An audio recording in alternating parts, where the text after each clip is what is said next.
नमस्कार दोस्तों, स्वागत है आप सभी का मेरे चैनल आध्यात्म विद रश्मि में। इंद्र एकादशी व्रत की कथा। पौराणिक कथा के अनुसार एक बार भगवान श्री कृष्ण की भक्ति से भाव विवल होकर धर्मराज युधिष्ठिर ने कहा, हे प्रभु, अब आप कृपा कर आश्विन माह के कृष्ण पक्ष की एकादशी की कथा को कहिए। इस एकादशी का क्या नाम है और इसका व्रत करने से कौन सा फल मिलता है? कृपया आप इस विषय में विस्तार पूर्वक बताइए। तब भगवान मधुसूदन ने कहा, हे धर्मराज, आश्विन माह के कृष्ण पक्ष की एकादशी का नाम इंदिरा है। इस एकादशी का व्रत करने से सभी पाप नष्ट हो जाते हैं, नरक में गए हुए पितरों का उद्धार हो जाता है। हे युधिष्ठिर, इस एकादशी की कथा के श्रवण मात्र से ही मनुष्य को अनंत फल की प्राप्ति होती है। मैं ये कथा सुनाता हूँ, अब तुम भी ध्यान पूर्वक श्रवण करो। सतयुग में महिष्मती नाम की नगरी में इंद्रसेन नाम का एक प्रतापी राजा राज्य करता था। वह पुत्र पौत्र धन धान्य आदि से पूर्ण था। उसके शत्रु सदैव उससे भयभीत रहा करते थे। एक दिन वह राजा अपनी राज्यसभा में सुखपूर्वक बैठा था कि तभी देवर्षि नारद वहां पधारे। नारद जी को आया देख राजा आसन से उठे और प्रणाम करके उन्हें आदर सहित आसन दिया। तब महर्षि नारद ने कहा, हे राजन, आपके राज्य में सब कुशल से तो है ना? मैं आपकी धर्म परायणता देखकर अत्यंत प्रसन्न हूँ। राजा ने कहा, हे देवर्षि, आपकी कृपा से मेरे राज्य में सब कुशल पूर्वक है और आपकी कृपा से मेरे सभी यज्ञ कर्म आदि सफल हो गए हैं। हे महर्षि, अब आप कृपा कर ये बताइए कि आपका यहाँ आगमन किस उद्देश्य से हुआ है? बताइए, मैं आपकी क्या सेवा करूं? तब महर्षि नारद ने कहा, हे नृपोत्तम, मुझे एक महान विस्मय हो रहा है कि एक बार जब मैं ब्रह्मलोक से यमलोक गया था, तब मैंने यमराज की सभा में तुम्हारे पिता को भी बैठे देखा। तुम्हारे पिता महान ज्ञानी, दानी और धर्मात्मा थे, मगर एकादशी के व्रत के बिगड़ जाने के कारण वह यमलोक को गए हैं और तुम्हारे पिता ने तुम्हारे लिए एक संदेश भिजवाया है। ये जानकर राजा व्याकुल हो उठे और फिर उन्होंने हाथ जोड़कर विनम्र भाव से पूछा, क्या संदेश है महर्षि? कृपा कर यथाशीघ्र कहिए। तब देवर्षि नारद ने कहा, राजन, तुम्हारे पिता ने कहा है, महर्षि, आप मेरे पुत्र इंद्रसेन, जो कि महिष्मती नगरी का राजा है, उसके पास जाकर एक संदेश देने की कृपा करें कि मेरे किसी पूर्व जन्म के बुरे कर्म के कारण ही मुझे यह लोक मिला है।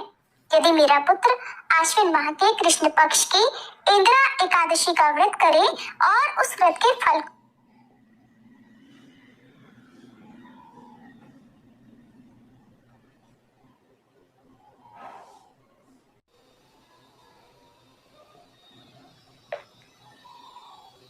आश्विन माह के कृष्ण पक्ष की इंदिरा एकादशी का व्रत करे और उस व्रत के फल को मुझे दे दे, तो मेरी मुक्ति हो जाए और मैं भी इस लोक से छूटकर स्वर्गलोक में वास कर सकूं। इंद्रसेन को अपने पिता के यमलोक में पड़े होने की बात सुनकर महान दुख हुआ और उन्होंने नारद जी से कहा, हे देवर्षि, ये तो बड़े दुख का समाचार है कि मेरे पिता यमलोक में पड़े हैं। मैं उनकी मुक्ति का उपाय अवश्य करूंगा। आप मुझे इंदिरा एकादशी व्रत का विधान बताने की कृपा करें। तब देवर्षि नारद जी ने कहा, हे राजन, आश्विन माह के कृष्ण पक्ष की दशमी तिथि के दिन प्रातःकाल श्रद्धा पूर्वक स्नान करना चाहिए। इसके बाद दोपहर को भी स्नान करना चाहिए। उस समय जल से निकलकर श्रद्धा पूर्वक पितरों का श्राद्ध करें और उस दिन केवल एक समय भोजन करें और रात्रि को पृथ्वी पर शयन करें। इसके दूसरे दिन अर्थात एकादशी के दिन नित्य कर्मों से निवृत्त होकर स्नान आदि के उपरांत भक्ति पूर्वक व्रत को धारण करें और इस प्रकार संकल्प करें कि मैं आज निराहार रहूंगा और सभी भोगों का त्याग कर दूंगा। इसके उपरांत अगले दिन भोजन ग्रहण करूंगा। हे प्रभु, हे श्री लक्ष्मी नारायण, आप मेरी रक्षा करने वाले हैं, आप मेरे इस उपवास को संपूर्ण कराइए। इस प्रकार आचरण करके दोपहर को श्री शालिग्राम जी की प्रतिमा को स्थापित करें और ब्राह्मण को बुलाकर भोजन कराएं और उन्हें यथासंभव दक्षिणा दें। भोजन का कुछ हिस्सा गाय को अवश्य दें और भगवान विष्णु का धूप दीप नैवेद्य आदि से पूजन करें और रात्रि को जागरण करें। इसके बाद द्वादशी के दिन मौन रहकर बंधु बांधवों सहित भोजन करें। हे राजन, ये इंदिरा एकादशी के व्रत की विधि है। यदि तुम आलस्य त्याग कर इस एकादशी के व्रत को करोगे तो तुम्हारे पिता अवश्य ही स्वर्ग के अधिकारी बन जाएंगे। नारद जी राजा को सब विधान समझाकर आलोप हो गए।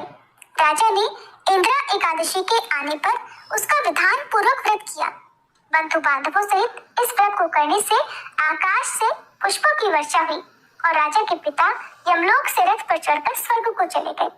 इस एकादशी के प्रभाव से राजा इंद्रसेन भी इहलोक में सुख भोग कर अंत में स्वर्गलोक को गए। भगवान श्री कृष्ण ने कहा, हे धर्मराज, ये मैंने तुम्हारे सामने इंद्रा एकादशी के महात्म्य का वर्णन किया है।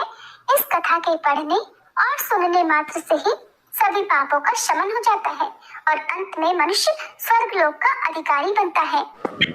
अगर आपको यह कथा अच्छी लगी हो तो मेरे चैनल को लाइक एंड सब्सक्राइब करना न भूलें। धन्यवाद।